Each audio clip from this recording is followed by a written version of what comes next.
This is Quadrant for Politics. My name is Riley, and I'm here with Matt. How are you doing today, Matt? I'm doing pretty good. How are you, Riley? I'm doing all right, thanks. To the audience, I'm so sorry we haven't recorded an episode in a while. Just the holidays and stuff got in the way. I got a new job that really distracted me. A new job? Wow, look at you. I know. So, sorry for the delay. We'll get right back to it, I promise, to your regularly scheduled programming, even though we don't have a regular schedule. We're just trying our best. Send us an email at quadrant4politics@gmail.com, sending us any questions. We would love to hear from you guys, so please do that. Even if you think it's a stupid question, we want to hear it. We will laugh at stupid questions. And we'll give stupid answers. It will give stupid answers. All of our answers are stupid. Anyways, was there any updates you wanted to give before we begin? Crazy week going on here. Yeah. All right, do you want to start with the questions? Sure, yeah. Let's. Which one are we starting with here? Let's do that one. That one is the from the political compass test. Matt is pulling a question from the baggie of cut-up questions. I feel like that's a... All right. Man. What? I don't know, man. It's just... The bag is so loud. I'm sorry you bicker about that every time, but all right. Okay. Pornography depicting consenting adults should be legal for the adult population. Strongly disagree, agree, strongly agree. Do you mind if I read it again? Go ahead. Pornography, depicting consenting adults, should be legal for the adult population. And of course, the four answers are strongly disagree, agree, and strongly agree. What do you think, Matt? Well, I'm definitely on the agree side of it. I definitely believe people should be allowed to do and watch what they want. Again, as long as it's consenting adults. But the more like they're taking away our rights, like vaping and gun restrictions, makes me think like, why is pornography not among that list? It is. You haven't heard about that? No, I haven't. Well, they've been talking about it on the Reason podcast a lot recently, so it might just be like a libertarian issue. But yes, there are Republicans in government trying to ban pornography. It's like the new wave of pornography banning. And a lot of conservatives and Christians are still violently against pornography, which, I understand their aspect of it. It's just when anyone tries to tell me how to live my life, I have a severe problem with that. So clearly I'm going to be strongly agree on this one. I'm not, and I mean, there's definitely a difference between the morality and the legality of it. Yeah. I definitely have bigger moral problems with pornography, such as the mental changes it can cause to a person's mind, the unrealistic expectations it creates, it's supposed linking with drug trafficking, and then, cheating in relationships, whether, it's considered cheating or whatnot, but whether or not us as individuals should be allowed to do it, or participate in it, or view it. I definitely think it's something that we already have going on, and we already, it's already there, so I don't see a reason to stop it. Yeah, I don't know if that makes sense. I'm a big supporter of porn and the sex industry. I think like prostitution should be legal and all sorts of stuff like that. However, I don't deny that I think there are bad parts of pornography.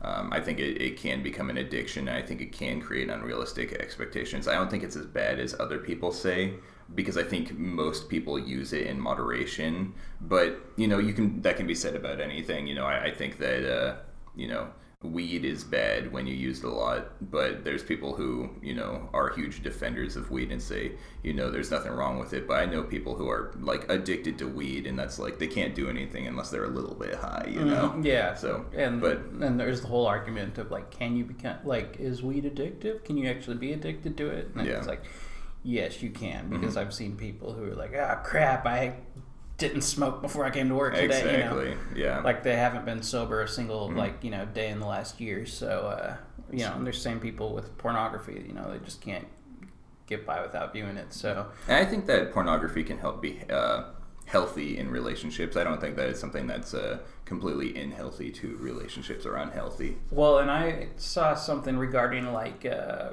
pedophiles or whatnot, like the ones who engage in like child pornography or whatever, are less likely to actually go out and offend. Well, that's the same with relationships. If you're, I'll use the typical male, but if your husband is looking at porn to get his rocks off, it's less likely that he's going to find another real woman, you know.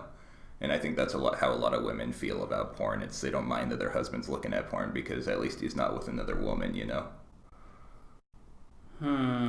But is he with her though, in mind and spirit or whatnot? You know, I think a lot of women, obviously a lot of different women have different thoughts on this, but I think a lot of the like reasonable ones can have an understanding that porn is just a fictional thing, and as soon as he turns it off, there's no meaning to it. Whereas, you know, you jizz in a woman and all of a sudden, like, you're cuddling with her and you're hanging out with her and stuff. And that's you know, the emotional cheating as well as the physical cheating. Whereas porn is just, you know, they're not actually there. It's like a recording of them. And, you know, once he jizzes, it's like he turns it off and he's like, hey, babe. So do you cuddle afterwards then? With porn? No. Or after sex? Yeah. I'm a cuddler, yeah. Oh, gross. Okay. You don't just turn around and fall asleep? Well, I mean, I want to. I'm not denying that. But no, usually, like, I can fall asleep cuddling, so that works for me. 2 in 1. All right. Well, I think we both agree at the, you know. Are you agree or strongly agree? You like in between? Probably strongly agree, I would say. Goddamn right, you're strongly agree. Matt, what kind of pornography do you enjoy? I don't watch porn. You don't watch porn because you're a good Christian. That's boy. right. Yeah. As I've said on the podcast, I enjoy granny porn, and I didn't really explain why. Do you know why I like granny porn? I don't. Because grannies make you cookies and they love you. And that's why I like granny porn. And these videos you watch, because I've never watched granny porn, and these videos you watch, are they making cookies and loving you? Or? You know, I wish they were. I wish that they were making cookies and loving me. Yeah. Usually they're just like doing some fucked up sex stuff. But, you know, I like that in my head, I imagine that this is after the cookies and the love. So like, it's like, well, here's some cookies, son. Here's some love and hugs and kisses, and here's a blowjob too. That's pretty messed up, man. That's like you got grandma problems or something. I probably do have grandma problems. No, actually, my grandmas are pretty chill, but I would not. That's incest, and incest is wrong. But I mean, I think you just kind of alluded to, you know, the mental part of things, you know, like the. Oh yeah. I mean.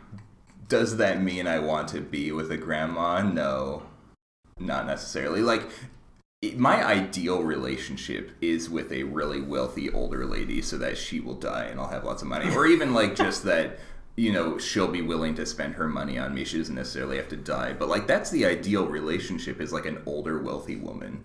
It'd be perfect. But I'm in a loving, happy relationship as I am right now. I was just wondering, like, how is that going to play out when someone listens to it? I'm not saying that's what I would prefer. I'm saying that's the ideal. Okay. I think that's what everybody wants. Everyone wants to be with an older person who has a ton of money, right? No, I don't think so. You wouldn't want to be with an older ton person? of money. Yeah, a ton of money. Well, okay. Usually it's associated, like, if we could find someone our age with a ton of money, that'd be awesome. Yeah, but the point is that we're using our youth to attract them with the money, if that makes sense. Because they're attracting us with the money, so we're attracting them with our youth. Okay, yeah. That's, so, all right. That's just my angle. Well, that was fun. What's this other? What's this other one? This one is the I side with. Yeah, so we're doing another question. The I side with the quiz that they have on their website. And then, you know, what's interesting about this website as I pick the question is that it updates. So, like, I can go back and review my answers, and it updates the percentage of how I identify with each candidate. Does it get rid of the candidates that drop out? I believe it does, and as it gets closer to the election, it'll go down to just the main parties. Did you hear Bernie won Iowa? I heard. Well, I texted you a screenshot of it, so you must have. Well, I didn't read it then because. Yeah, Bernie won Iowa. That's highly. And Buttigieg came in second. Biden was third. Isn't that crazy? I heard Biden was fourth after Warren. From what I heard, he was third, but I could be wrong. All I know is that Bernie and Buttigieg were first and second. Aren't the results still coming in because of some app mess Well, up? Nothing's quite finalized, I don't think, but it's really good signs for Bernie, which is surprising to me because I did not think Bernie would do so well. I thought that he was kind of like a flash in the pan kind of. Obviously not. He's been successful, and his first run was successful, and he was cheated out by Hillary, and then this run he's also been successful. I just didn't think that many people were taking him seriously, but at least in Iowa they are. Well, yeah, but I read something that said Iowa might I think the next state's New Hampshire. That a lot of people are going to kind of consider that the first real one because of all the screw ups that happened in Iowa. Well, still Bernie won by a significant margin. I think he was 29% and Buttigieg was 26% or something like that. So I mean, he won by at least 3 percentage points. Well, we'll see. What do you think of that? I think it's highly concerning. Do you think the Democrats realistically want socialism? I think some of them do. I think it depends on what type of Democrat you are, but Yeah. I think Buttigieg is a lot less scary of an option. I mean, it's still scary, but Yeah. they're all scary because even, on the conservative side, there is, there's Trump, and that's scary to me as well. But not as scary as socialism. So Yeah, John Stossel made a really good video on YouTube the other day that was comparing how much each president was planning on spending, and Trump was the lowest. He wasn't good by any means, but he was the lowest of all of them, and Bernie was the most. I can't remember his amount. It may have been $3 trillion or something like that, but wow. yeah, just for all of his free programs that he has. But Trump isn't a saint either. He has a lot of free programs that he wants to offer as well. So it's this is why I'm a libertarian, because both parties are socialism. They just treat it differently. Okay. Anyway, let's see. I need to ask you this question, Riley. Should producers be required to label genetically engineered foods? Can I see it? Is this a real question? Should producers be required to label genetically engineered foods, GMOs? This is a question I struggle with as a libertarian. The answers are yes and no. It's a yes and no question. No, there's actually more options, but you just limit it. If you click that other stances box, yeah. This is something I struggle with as a libertarian because obviously I think regulations hurt industry, but a regulation like this isn't that bad. Like, I'm a supporter of people being forced to reveal their prices. I think that hiding your prices until the customer asks what is the price is a wrong way to conduct your business. And I think that businesses should be required to say what's in their food. I don't know if they necessarily need to say that there's GMOs, because GMO is like a genetically modified organism. Mm-hmm. I think that's what it stands for.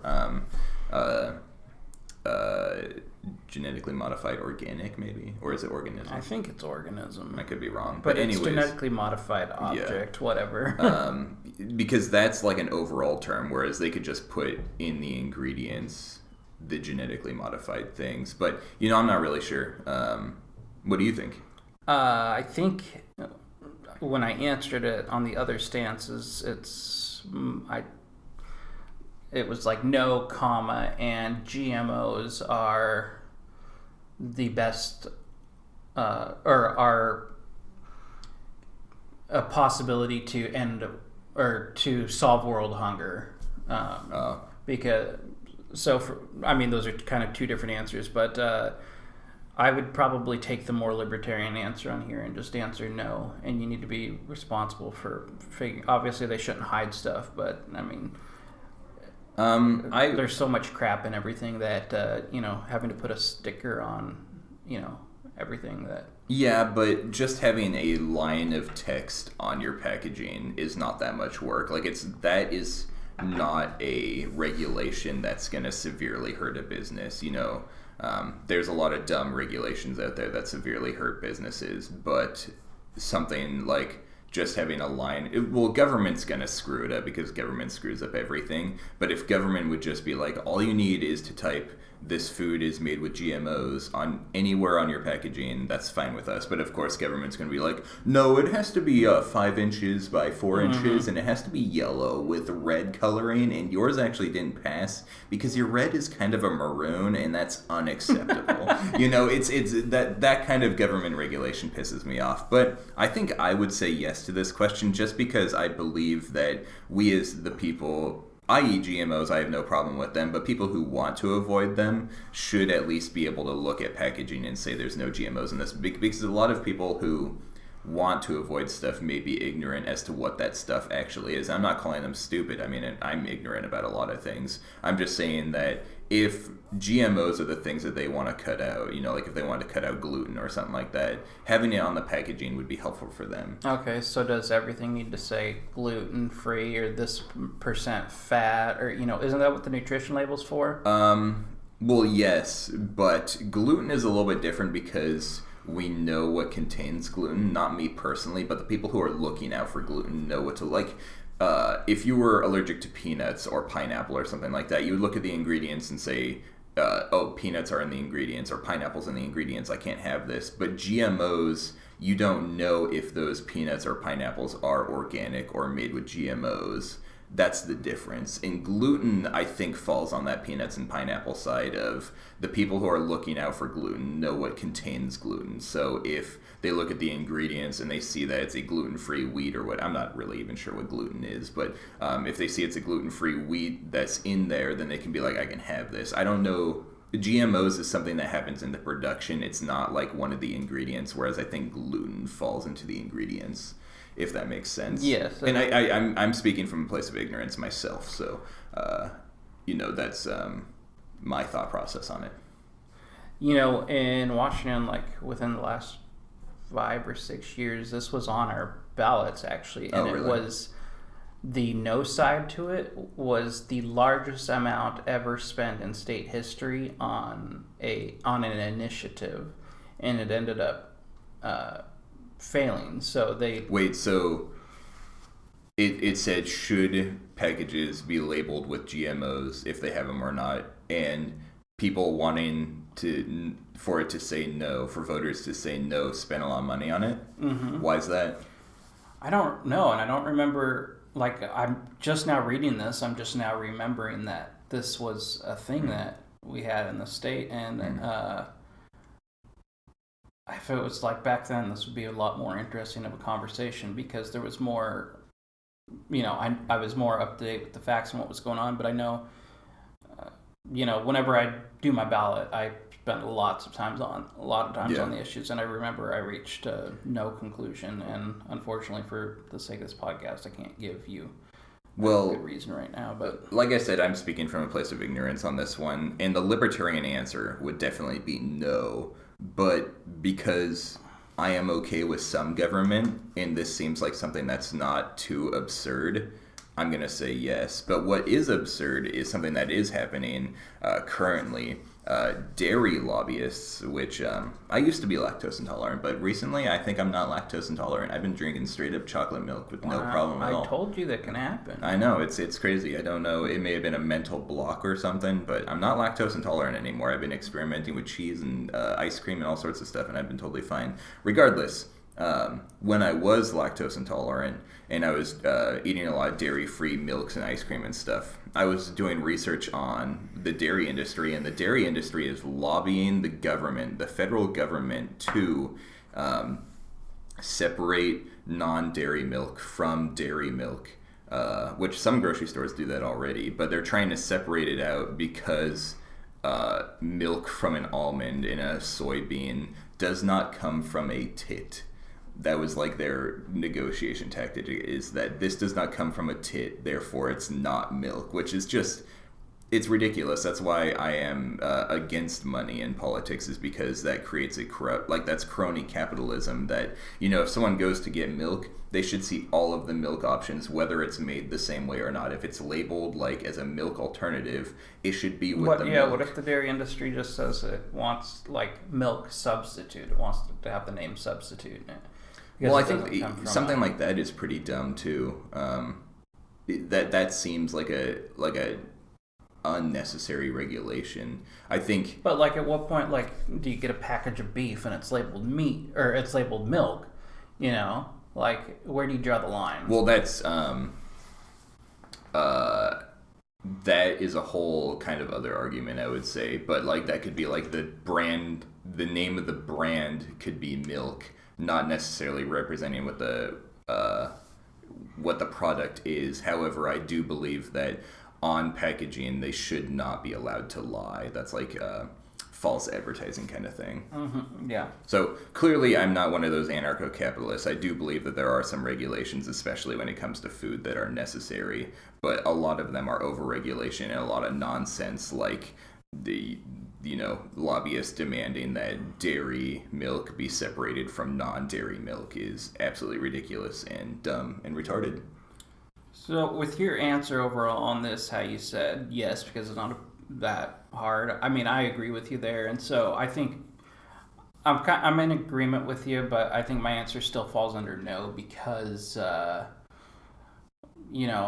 what point, like, do we have to start giving into every frickin' special interest there is, you know? That's true. And so I think, and thinking back to that 5 or 6 years ago when it was on the ballot, I think I just took the more libertarian stance and just said, like, people, they can read the ingredient list or whatnot. So, but anyway, it's not the end. It's not a end of the world. Something that would support your side would be GMO is the opposite of organic. So instead of having a regulation telling food companies that they need to put GMO on their food if they're made with GMOs, you would just say no false advertising, and every product that was organic would just say organic on it, so that the people who are looking to avoid GMOs would just buy the organic products, Yeah. So essentially, I mean, if that's the way it was, I would be okay with that. I would say no to this, and that would be the option. But I think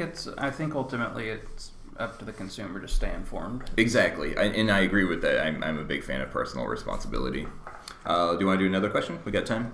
Yeah. Cool. Alrighty.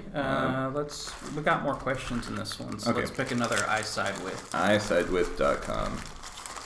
Good stuff. These aren't very, These are good. They're not about government. Well, remember all the ones that we got last time? Yeah, were same I question? was talking more about. I was going on a tangent about how these are cut up. Oh, so you're those are the other bags crumbled up, so I can easily pick a balled up question. Yeah. Just I have to figure out what slice do I want. Well, who cares? You need to just do better, okay? I put in the work to cut them up. Okay. Should foreigners currently residing in the United States have the right to vote? Ooh, this is a fun one. Should foreigners, currently residing in the United States, have the right to vote? Yes or no? Question. Question mark. Question mark. Period.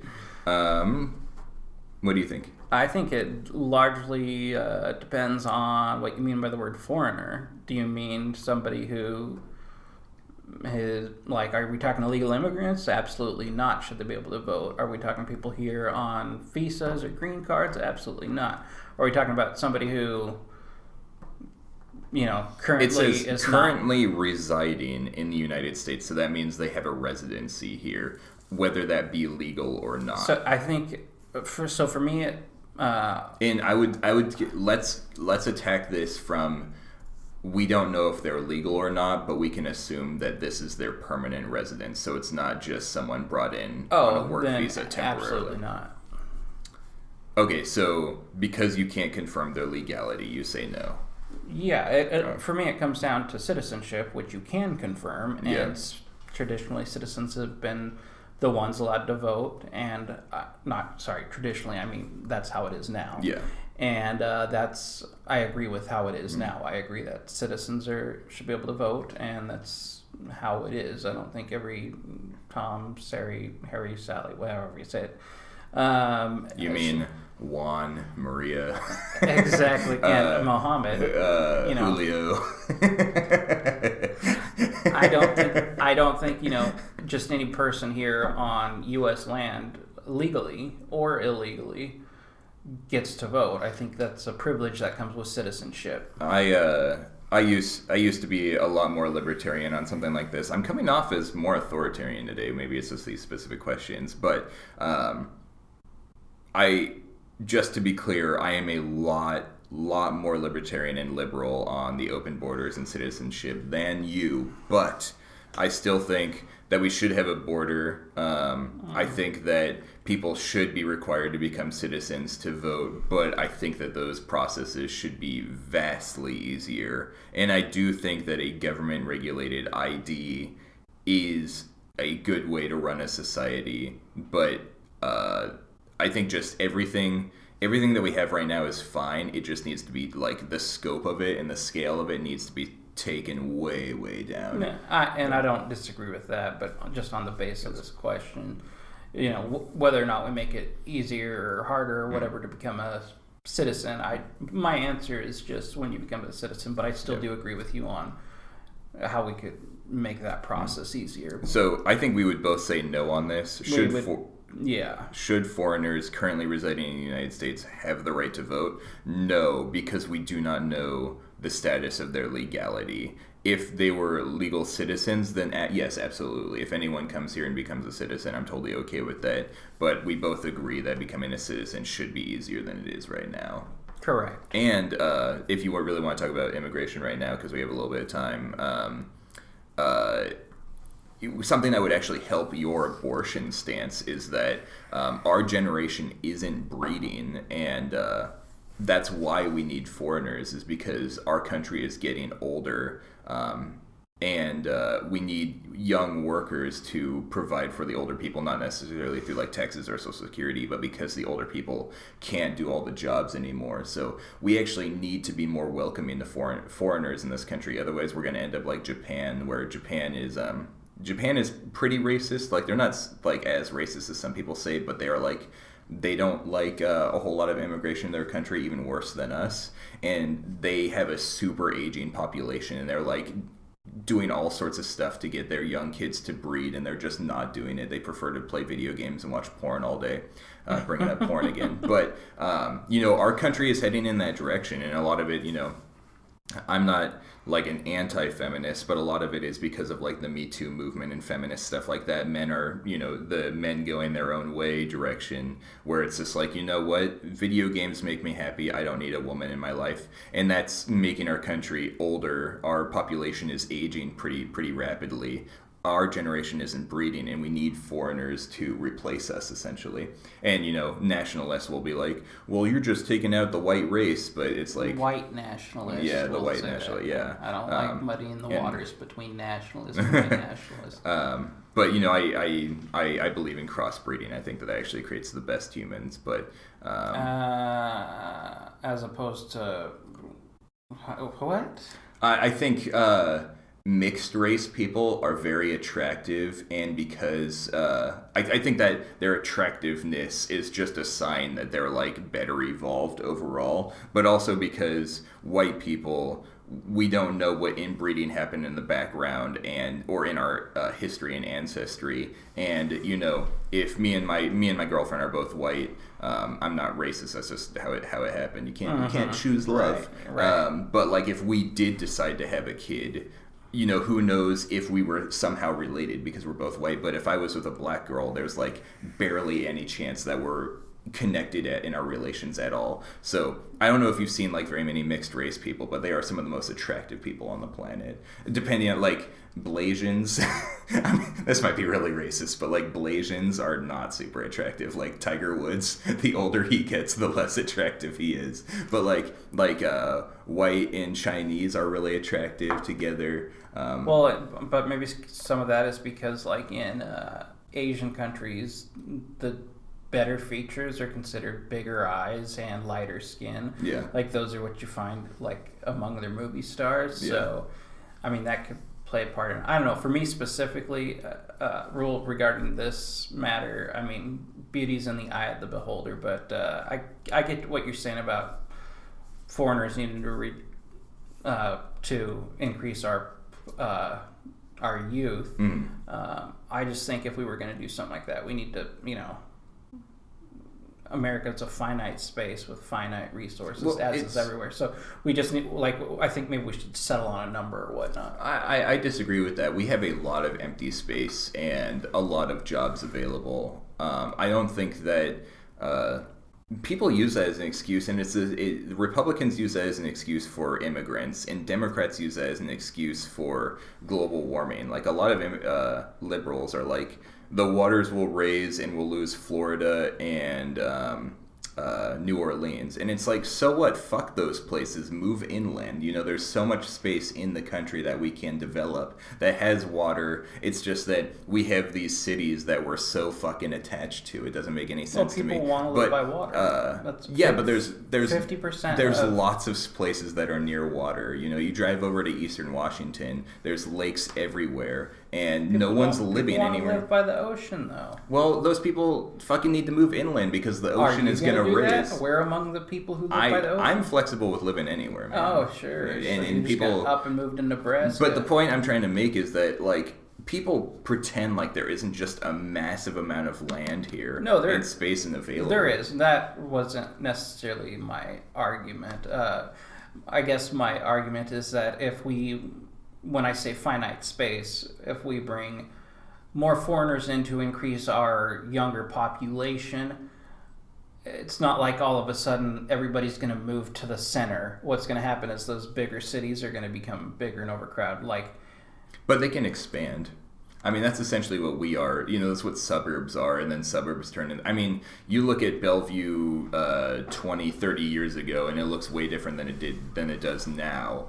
Because Bellevue started out as a suburb of Seattle, and now Bellevue is like a huge city all on its own with skyscrapers and shit like that. And now where we are now is a suburb of Bellevue, essentially, and we're even growing. And then North Bend is, the boonies, but it's quickly becoming a suburb as well. So, the city can expand, and it's not like there's not jobs out here.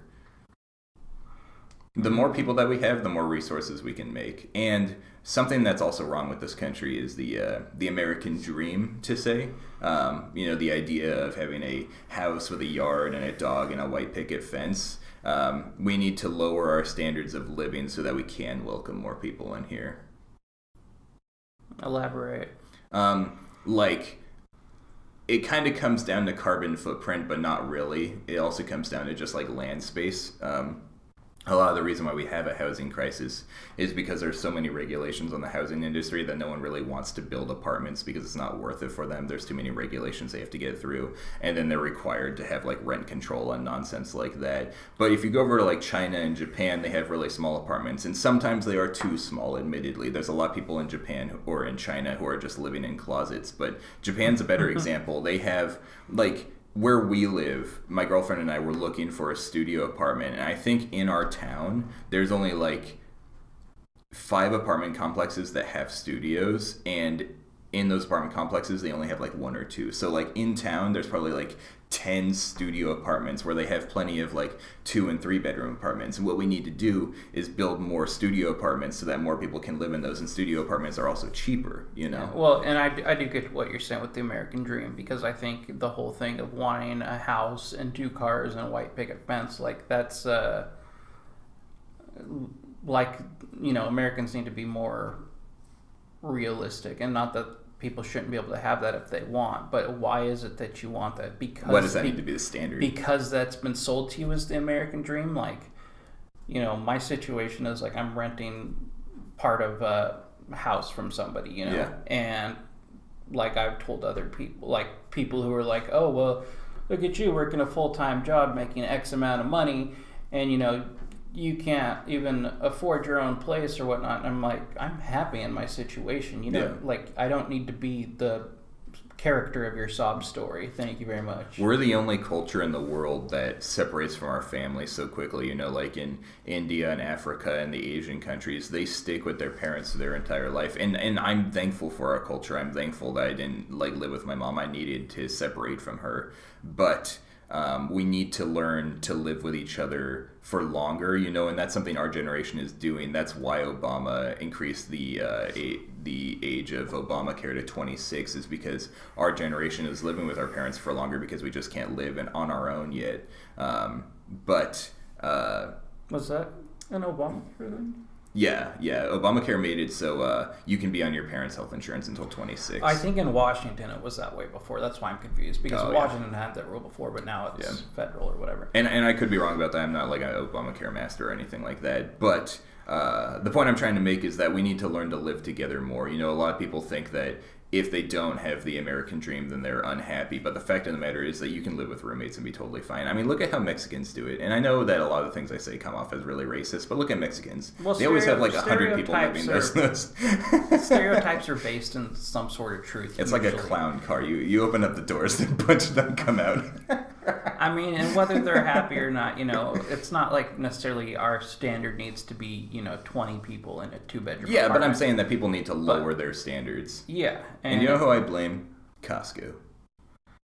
I don't know that we have time to get into that, but do you want to explain what you're talking about? Costco promotes the idea that you need a big family and that you need a big house because everything they sell is in bulk.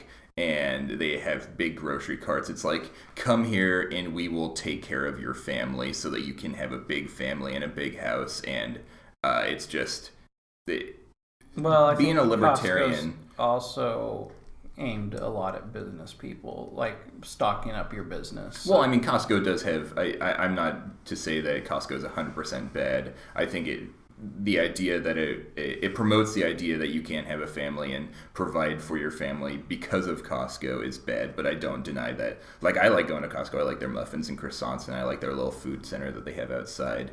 But that is good.